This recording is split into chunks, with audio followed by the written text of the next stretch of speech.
Hello, BookTube, and welcome back to the Library Tour of Doom. This is a library tour being conducted by Lord Ganesha and myself of every book in my library.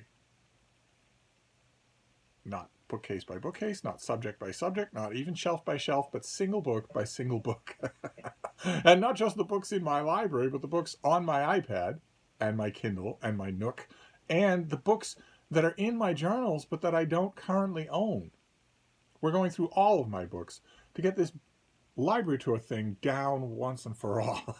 And once again, today we are looking at a book that I do not currently own. I've never seen a copy except for the one copy I had, 30 years ago. This is from the 1990s. This is by R.M. Barry, and it's called Leonardo's Horse. And as you might be able to tell from the cover, it's a half historical novel. Part of it takes place in the present day, where a sort of hapless, frustrated, constantly perspiring historian-type figure named with just a single initial is having a bad series of encounters, a surreal series of encounters in an LA traffic jam.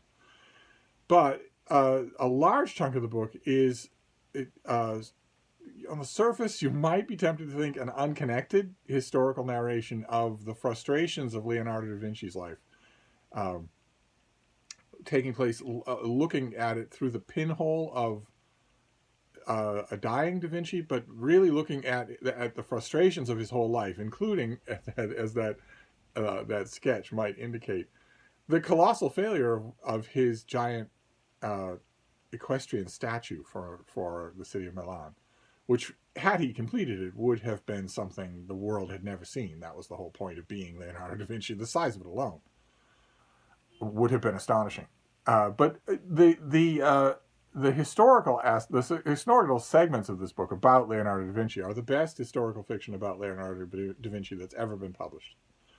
They're incredible, not just for their knowledge, but for the human Da Vinci that you get, which is a very welcome change from a lot of his biographies and from a lot of the historical fiction that's about him. I say the best Leonardo da Vinci fiction ever published because it's not quite the best Leonardo da Vinci fiction that's ever been written.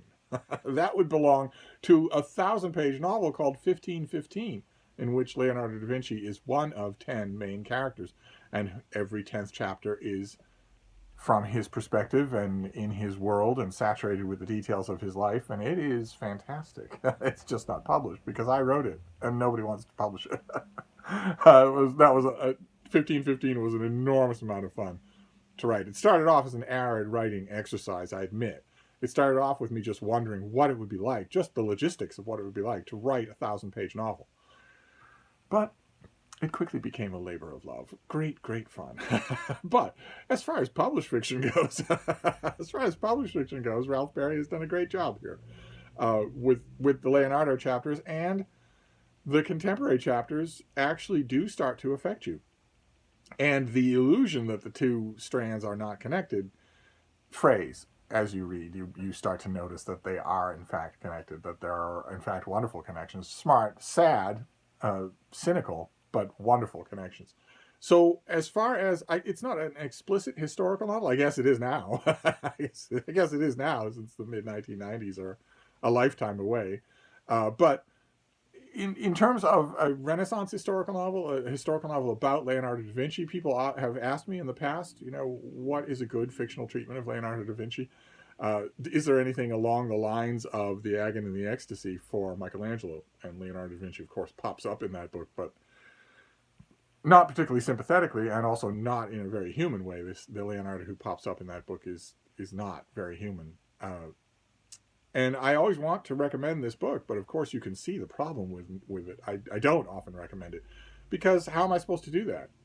It was a little known, I think, paperback original that came out 30 years ago, and that, as far as I know, has never been reprinted. No one knows this author, so it's tough for me to do. It's tough for me to recommend this just off the top of my head when somebody asks for great historical fiction about Leonardo da Vinci. Same thing with George Washington.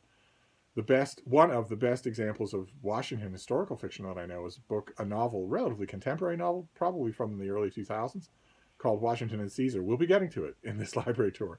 And Washington and Caesar does a great job. characterizing Washington in fictional terms. But who's ever heard of it? Who's ever going to find it? But anyway, should you happen to find a copy of this book, I recommend it. It is very, very good.